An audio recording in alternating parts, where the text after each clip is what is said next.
Hei, salut! Numele meu e Lavinia și bine v-am regăsit din nou pe canalul meu. În caz că nu știați, în 2 ani jumate am publicat 5 cărți în România. Wow, scriitor, ce fain!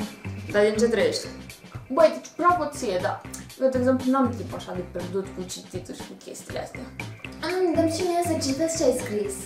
Acum să poți să mă bagi pe mine și Iubi în cartea ta? E scriitor? Ce tare! Și tipul care a reparat mașina de spălat bunicii a scris și el câteva poezii.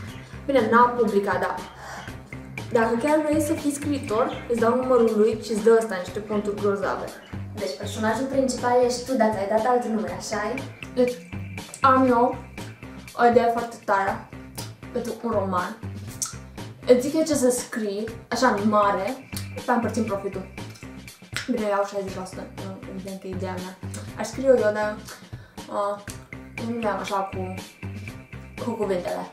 Wow, cred că e foarte fain să stai toată ziua și să nu faci nimic. Îți place Eminescu?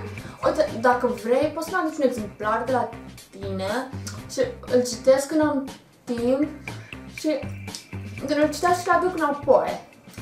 Știi, eu sunt un mare fan al lui Eminescu. Ar trebui să scriu o carte despre viața mea, că prin câte chestii am trecut eu, am trecut nimeni. Sincer, câteodată încă mă întreb de ce n-am scris încă nimeni despre mine. Scrisul e frumos, dar când îți găsești și tu o slujbă adevărată? So, like, mai citește cineva azi, ești fată și scrii, înseamnă că scrii exact ca și tipa aia, Sandra Brown, așa e. De ce zâmbești? O să bagi asta în carte, așa-i? Cărți? E mai bine când iese filmul. Știu și eu. Nu prea arăța scriitor. Stai puțin, ai scris cumva și despre mine? So, ai citit cartea aia? Ai o șmecheră de acum. Aia ceva cu 50 de umbre, ai citit-o?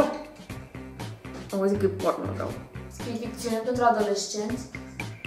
Cartea mea seamănă cu Twilight. Ia, zi și mie site-ul ăla unde poți să-ți downloadezi cărțile gratis. Când mai scrii o carte, primești și eu un exemplar gratuit.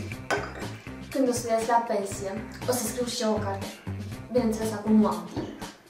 Auzi, dacă tot scrii numai jos pe mine cu tema la română?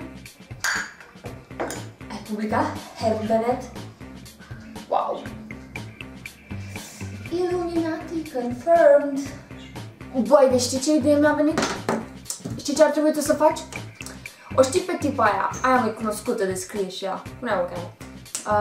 De-a scris, bă, ăla de Harry Potter. Da, J.K. Rowling, aia. Trebuie să scrii o carte împreună cu ea. Sigur ai face o grămadă de bani. Și ce ar trebui să faci? Să scrii o carte despre daci. Despre dacii liberi. Și despre cum ne-au furat alte popoare pe noi. Sau nu ar trebui să scrii despre Revoluție. Scrie despre Revoluție. Despre adevărații eroi care nu mor nicio... Scrie o carte despre Arsenie Boca! Cam astea sunt lucrurile pe care eu le aud de multe ori atunci când îi spun cuiva cu ce mă ocup. Dar voi, poate sunt printre voi și alți autori care au auzit aceste lucruri din gura oamenilor, sau mai rău. Sau poate lucrați în alte domenii și v-ați confruntat de multe ori cu diverse idei preconcepute din partea unor oameni atunci când ați vorbit despre munca voastră sau despre pasiunile voastre. Dacă e așa, dați-mi de știre lăsând un comentariu la acest clip. Și nu uitați, dacă vă plac clipurile postate de mine, să dați subscribe acestui canal, dați un thumbs up acestui clipuleț în cazul în care v-a plăcut, poate și un share pe Facebook, cine știe. Iar dacă vă interesează cărțile pe care eu le-am scris, aveți un link în descriere de unde le puteți cumpăra. Cam atât pentru astăzi, ne vedem data viitoare, iar eu până atunci m-am pupat!